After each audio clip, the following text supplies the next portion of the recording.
ਬਿਸਮਿਲ੍ਲਾਹਿਰਰਹਿਮਾਨਿਰਰਹੀਮ। अस्सलामु अलैकुम जी आया ਨੂੰ ਰੈਕਸ ਕਿਚਨ ਵਿੱਚ ਸਾਰੇ ਦੋਸਤਾਂ ਨੂੰ ਖੁਸ਼ ਆਮਦੀਦ। ਰੈਕਸ ਕਿਚਨ ਵਿੱਚ ਅੱਜ ਫਰਾਈ ਮਟਰ ਕੀਮਾ ਬਣ ਰਿਹਾ। ਮਟਰ ਕੀਮਾ ਫਰਾਈ ਕਰਕੇ ਬਣਾਉਣ ਦੀ ਤਰਕੀਬ ਜਿਹੜੀ ਹੈ ਅੱਜ ਮੈਂ ਸ਼ੇਅਰ ਕਰ ਰਿਹਾ।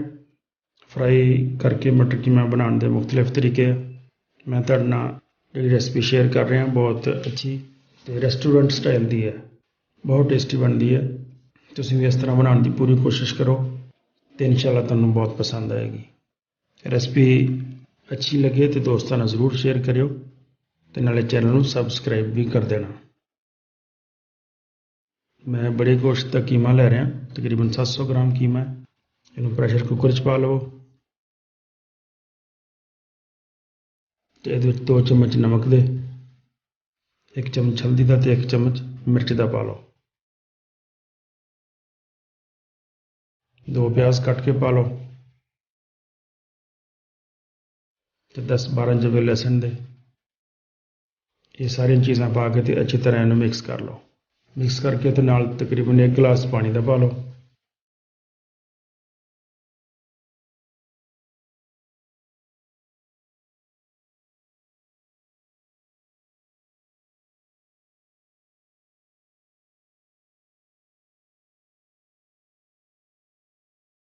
ਮੈਨੂੰ ਪਾਣੀ ਕੁਛ ਕਮ ਲੱਗ ਰਿਹਾ, ਮੈਂ ਅੱਧਾ ਗਲਾਸ ਪਾਣੀ ਦਾ ਮਜ਼ੀਦ ਪਾ ਰਿਹਾ।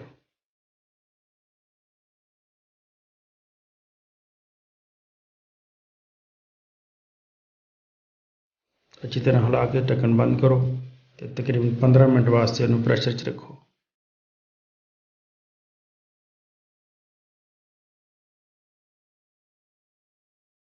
ਤਕਰੀਬਨ 15 ਮਿੰਟ ਹੋ ਗਏ, ਢੱਕਣ ਖੋਲ੍ਹ ਕੇ ਚੈੱਕ ਕਰਦੇ ਹਾਂ।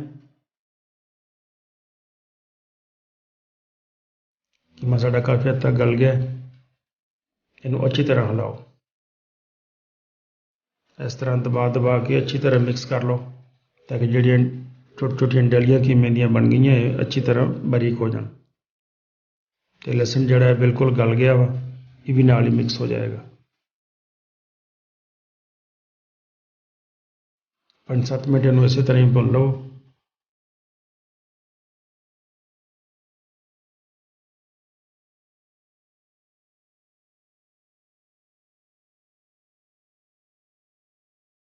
ਅਤੇ ਹੁਣ ਇਹਦੇ ਵਿੱਚ ਤੁਸੀਂ ਮਟਰ ਸ਼ਾਮਿਲ ਕਰ ਲਓ।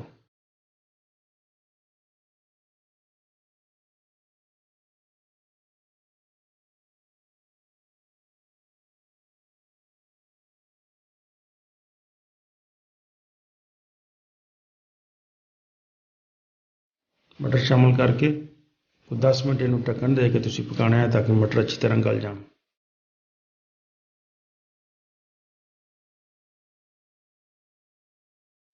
ਸਾਡੇ ਮਟਰ ਜਿਹੜੇ ਆ ਉਹ ਤਕਰੀਬਨ ਗਲ ਗਏ, ਕੀਮਾ ਵੀ ਪੱਕ ਗਿਆ। ਹੁਣ ਅਸੀਂ ਇਹਦਾ ਮਸਾਲਾ ਅਲੱਗ ਤਿਆਰ ਕਰਦੇ ਹਾਂ। ਕੜਾਹੀ ਵਿੱਚ 2 ਕੱਪ ਆਇਲ ਦੇ ਪਾ ਲਓ। ਆਇਲ ਇਹਦੇ 'ਚ ਜ਼ਰਾ ਜ਼ਿਆਦਾ ਇਸਤੇਮਾਲ ਹੋਣਾ ਹੈ, ਇਸ ਵਾਸਤੇ ਮੈਂ ਜ਼ਿਆਦਾ ਆਇਲ ਪਾ ਰਿਹਾ। ਤੇਲ ਗਰਮ ਕਰਕੇ 2 ਪਿਆਜ਼ ਕੱਟ ਕੇ ਬਰੀਕ ਪਾ ਲਓ।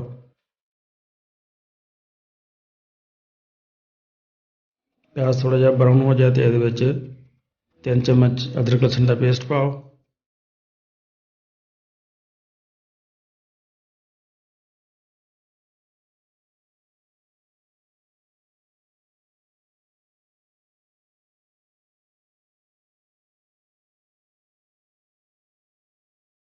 ਅਤੇ ਉਸ ਤੋਂ ਬਾਅਦ 2 ਟਮਾਟਰ ਬਰੀਕ ਕੱਟ ਕੇ ਪਾ ਲਓ।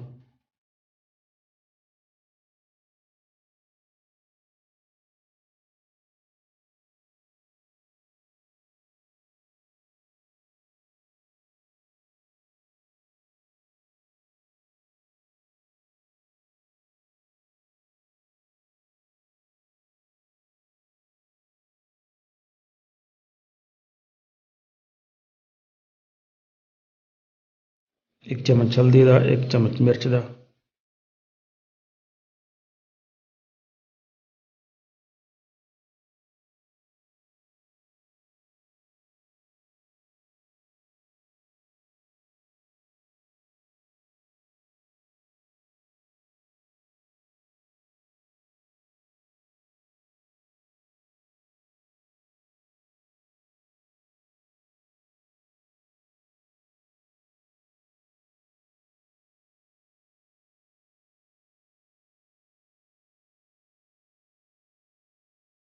2 चम्मच धनिया पाउडर, 1 चम्मच जीरा पाउडर, 1 चम्मच गर्म मसाले का, 1 चम्मच काली मिर्च पाउडर का। ये चीज़ें पा के तो मसाले को अच्छी तरह भुन लो।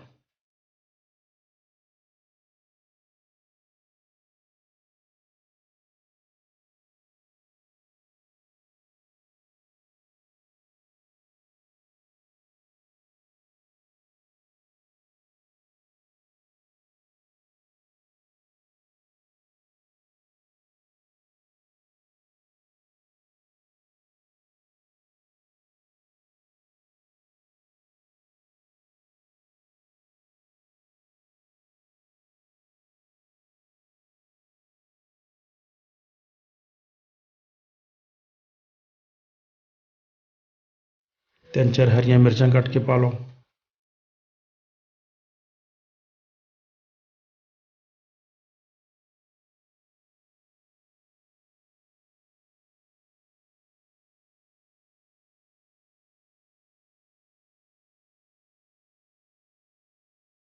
साड़ा मसाला तकरीबन भुज गया, आयल अलहदा हो गया। हुण असीं इहदे विच कीमा शामिल करते हैं। कीमा पा के तो 5-7 मिनट इनू एन अच्छी तरह भुन लेना है कीमे नू।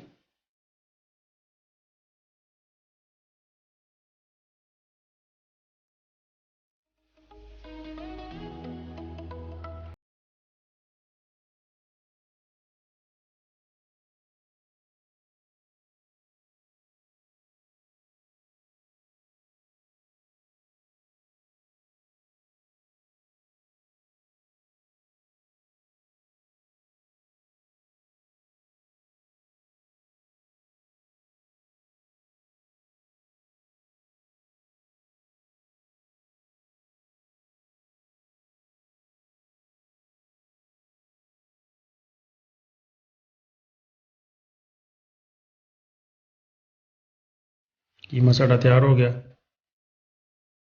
इस थोड़ा जिहा हरा धनिया पा लो।